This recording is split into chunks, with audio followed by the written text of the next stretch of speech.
Wala, shit, na pala, late na pala ako.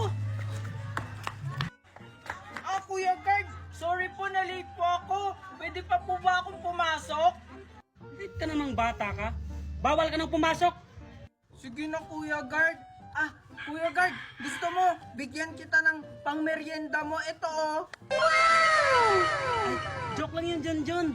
5 minutes ka pa lang naman late eh. Pwede ka pang pumasok. Yan ang gusto ko sa'yo, Kuya. Mabilis kang kausap. Eto po, oh. Thank you, John. Sige, pwede ka nang pumasok. Huwag ka nang sumayaw. Thank you, Kuya Guard. Wait lang, John. Bakit po? Bakit ang dami mong pera? Tsaka may laptop ka pa. Diba dati wala? Kasi Kuya Guard, kasasahod ko lang, kaya nakabili ako ng laptop. Sahod? Anong pinagsasabi mo? Diba estudyante ka lang? Sahod ko po yun sa pagla-live ko. Kahit po estudyante ako, nagla-live lang po ako. Sumusweldo po ako buwan-buwan. Ano yun, John? Pwede mo ba akong turuan? Sige Kuya Guard.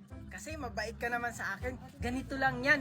Una, i-click mo lang yung link ko sa bio. Pagkatapos, mapupunta ka sa Play Store or App Store. Ayun, may makikita kang apps. I-download mo. At pagkatapos mong i-download, gumawa ka ng account. Pwede mo siyang i-connect sa FB, cellphone number mo, or Gmail. At ayun, pwede ka na mag-live at kumita ng 30 hanggang 50k monthly. Ganun lang pala yan, John. Nakita ko na yan sa kapitbahay ko. Kaya pala, nagla-live siya tapos ngayon, nakapagawa na nga ng bahay. Oo, Kuya Guard. Kaya i-download mo na yung link ko sa bio. Kuya Guard, pwede na ba akong pumasok? Sige, John, pumasok ka na, baka malate ka. Sige. Thank you, Kuya Guard. Salamat. Basta, Kuya Guard, ha? Mag-live ka lang araw-araw para mas malaki yung kita mo at bonus. Sige, sisimulan ko na mamaya. Okay ka lang, Alexa. Manong Guard, palabasin mo na po kami kasi kailangan lang umuwi ni Alexa. Kasi namumutla na po ako. Wala pa naman alas 4. Pag-antay kayo hanggang alas 4 para makalabas na kayo. Tsaka, si Alexa lang naman yung namumutla. Kaya siya lang dapat lumabas. Nag-iisip pa ba, Manong Guard? Nangihina nga si Alexa o kailangan ng katulong at saka alam na kami ng teacher namin at principal. Kaya pwede ba palabasin nyo na kami o baka mamatay dito si Alexa? Oo nga, Manong Guard. Ano ka ba? Hindi ba kayo makapag-antay? Malapit na yung labasan, 30 minutes na lang. Sige na kasi, Manong Guard. Palabasin mo na kami. Ang sarap po talagang katawan. Naghihinganon na si Alexa, oh. Tapos hindi mo kaya mamalabasin? Wala akong pakialam. Sumusunod lang ako sa patakaran dito. Di ba may clinic tayo doon? Doon na lang dalhin. Wala nga clinic, Manong Guard. Kaya nga pinalabas kami ng teacher tsaka ng principal. Ano ka ba? Hindi ka ba naiisip? Ang kulit mo talaga, Manong Guard. Pag to natigok, Manong Guard, ikaw ang magpapalibing nito, ha? Ikaw yung bibili ng kabangat at ikaw magpapakape, ha? Ay, ang uwi mo naman, Junjun. Tigok agad. O sige, nasan yung waiver na pwede na kayong lumabas? Hindi ka ba nag-grade to, Manong Guard? Mag-aaksaya pa ba kami ng oras gumawa ng waiver?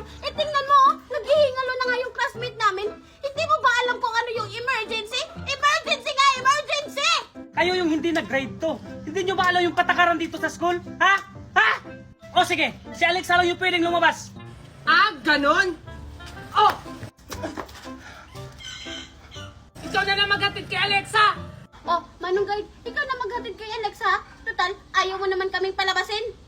Oo nga, ang tigas kasi ng bungo mo. Responsibility ko ba yan? Oh, pati ka rin po sa akin. Di ba ayaw mo kami palabasin? Oo nga. Ba't sa akin? Ay, ang sakit ng ulo ko. Ba't ako nahilo? Si Manong Guard kasi, Alexa, ayaw tayong palabasin. Ganon. Ako ang bahala. Para to sa pag-iipid mo. Makauwi na nga.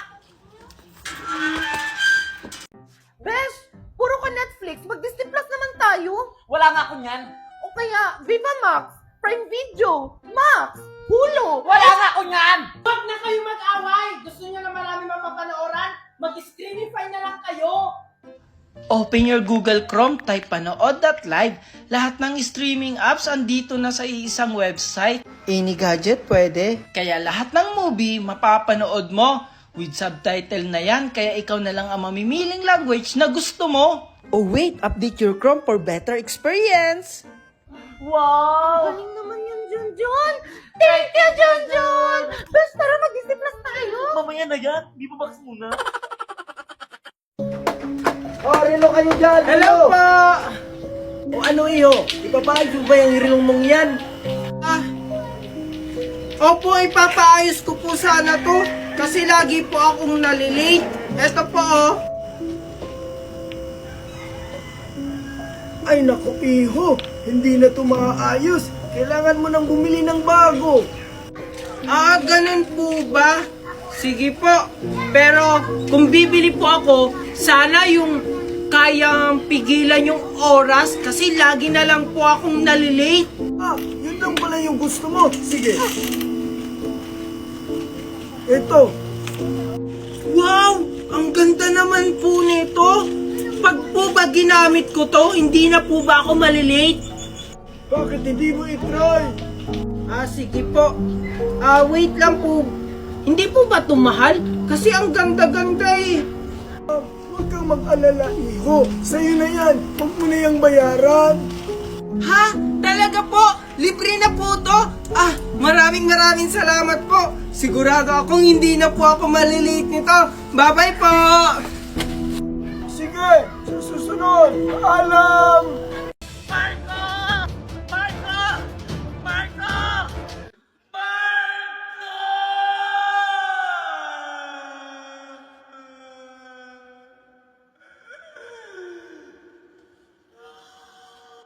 Mami, paano na yan? Wala na si Daddy! Hindi ko alam, Megan. Nang dahil kay Junjun, nagkaletsi-letsi ang buhay natin. Hello? Marco Asawa, ikaw ba yan? Nasaan ka? Gusto mo bang makita yung asawa mo? Sino ka? Asan ba yung asawa ko na ginawa niyo sa kanya? Ano ba kasi kailangan niyo sa amin? Pera? O sige, bibigay namin. Hindi namin kailangan ng pera nyo. Ang kailangan nyo lang gawin ay pumunta dito. Paano kami makakapunta dyan? Eh, hindi naman namin alam kung anong lugar yan. Sige, sasabihin ko kung saang lugar to. Pero meron isang kondisyon. O sige, anong kondisyon ba yan? Huwag na huwag kayong magdadala ng pulis. Hindi, pasensyahan na lang tayo. Hindi nyo na makikita ang buhay yung asawa nyo. O sige, sige. Mami, sino yung kausap mo? Ang kumimdak sa daddy mo, hindi maaari to. Hello? Hello, love? Long time no call ah. Siguro may kailangan ka. Oo, kailangan kita. Kailangan ko ng tulong mo. Sabi ko na nga po eh. Ano ba yon? Eh basta! Akala niya, patalinuhan na lang to. Ay, Marco, anong balita? Anong sinabi ng principal natin? Wala naman. Kinongrats lang kami. Pwede ba akong humingi ng favor sa inyo? Oo naman, Marco. Ano ba yun? May plano ako. Kailangan hindi maka-attend si Junjun sa assembly meeting para hindi siya makapagsalita sa stage. Perfect, ang ganda na! Ano ba yung plano mo, Marco? Basta, kailangan ma-disqualify din si Junjun para hindi siya manalo. Tara, sundan niyo ako. Let's go! Oy, Junjun! Junjun, good luck pala mamaya sa plataforma mo, ha? Oo nga. Salamat sa inyo, Tasha at Mimay. Ito nga sinasaulo ko na yung mga sasabihin ko. Talaga ba, Junjun? Junjun, pwede mo ba kami samahan saglit? Oo nga. Pero okay lang, Junjun, kung ayaw mo kaming samahan. Baka kasi nakaka-istorbo kami sa iyo eh. Hindi naman Mimay at Tasha. Saan ko ba kayo sasamahan? Inutusan kasi kami ni ma'am na pumunta ng stockroom. May kukunin daw. Kaso, parang di kaya namin ni Tasha. Hihingi sana kami ng tulong sa'yo. Sure, Mimay. Ngayon na ba? Oo, ngayon. Sinaw na!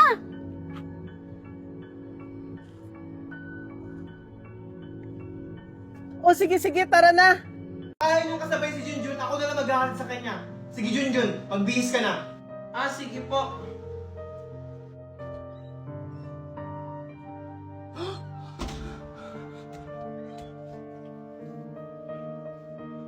Alam ko na kung sinong gumawa nito. O tara na, Megan ha. Yaya, yung bag ni Megan isunod mo na sa kotse ha. ma'am. Megan, ikaw ba may gawa nito? Ikaw lang naman yung pumasok sa kwarto. Uy, Junjun! Huwag mo nga akong pinagbibintangan dyan. Hindi ako pumasok sa kwarto mo. Eh, sinong gagawa nito? Si Yaya? Eh, hindi naman kayang dumihan nito ni Yaya. Oh, Megan, totoo ba yung sinasabi ni Junjun na ikaw yung nagdumi ng damit niya? Hindi po, Mami. Hindi ko po yan magagawa. O, tignan mo, ikaw, Junjun, huwag na huwag mong pagbibigtakan yung anak ko. O ano na naman kaguluhan yan? Daddy, si Junjun kasi pinagbibintangan niya ako na ako daw nagdumi sa uniform niya. Kahit hindi naman. Totoo ba yun, Junjun? Wala naman pong iba magdudumi ng uniform ko kundi si Megan lang. Siya lang po kasi yung pumasok sa kwarto ko. Megan, magsabi ka nga ng totoo. Hoy, Marco, huwag mo nga kinakampihan yung anak mo sa labas. Hindi ko siya kinakampihan, Valerie. Ang sa akin lang, kung siya ba talaga yung nagdumi ng uniform ni Junjun. Eh bakit naman kay Junjun na madumi yung uniform niya? Kasi pulubi siya. Sumusobra ka na, Megan. Dahil dyan, walang papasok sa inyo. Pero Daddy, Walang pero hanggat wala sa inyo ang umaamin. Junjun, nandito na ako. Asa na sila? Hoy, naku, buti na lang dumating ka na, Mimay. Ano yung mga dala mo? Ang dala ko dito, Junjun, pansit, spaghetti, tsaka lumpia. may dala kang lumpia? Oo nga, Mimay. Narinig ko may dala kang lumpia. Oo, kayo, ano yung dala nyo? Yung dala ko, toyo tsaka suka, para may sausaw naman tayo. Ako, ganda lang yung ambag ko, kasi hindi kumpleto yung outing kung walang maganda. Ha, ano? Eh ako nga, buong bahay na dala ko na, makapag-outing lang tayo. Oo nga, tapos sila pa yung marami kong kumain. Excuse me, malaki kaya yung ambag ng pagiging maganda. Ay wow, hiya naman ako sa'yo. Hawakan mo nga tong suka. Maganda ka nga, pero ang asim mo naman.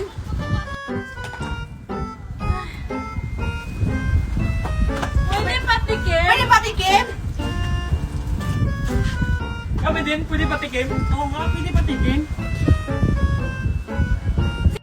Tigim pa ba yan o kain na?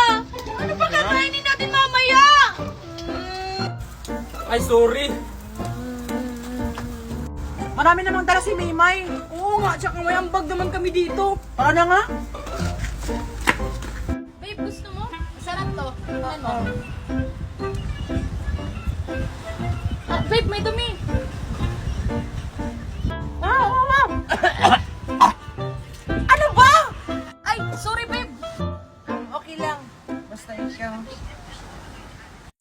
Ay, hindi pala ako na-inform. Na-date pala to. Hindi pala to outing. Ay, sorry guys, late ako. Oh Maria, bakit ngayon ka lang? At saka, bakit ka naka-uniform? Ay, hindi kasi ako papayagan ni Mami pag outing yung pinagpaalam ko. Kaya sabi ko sa kanya, may school project tayo. Pero okay lang, may dala naman akong extrang damit. Ay, iba ka rin, Maria. O sige na, kakain na tayo. O sige na, ito na plato. In the name of the Father, the Son, the Holy Spirit. Amen.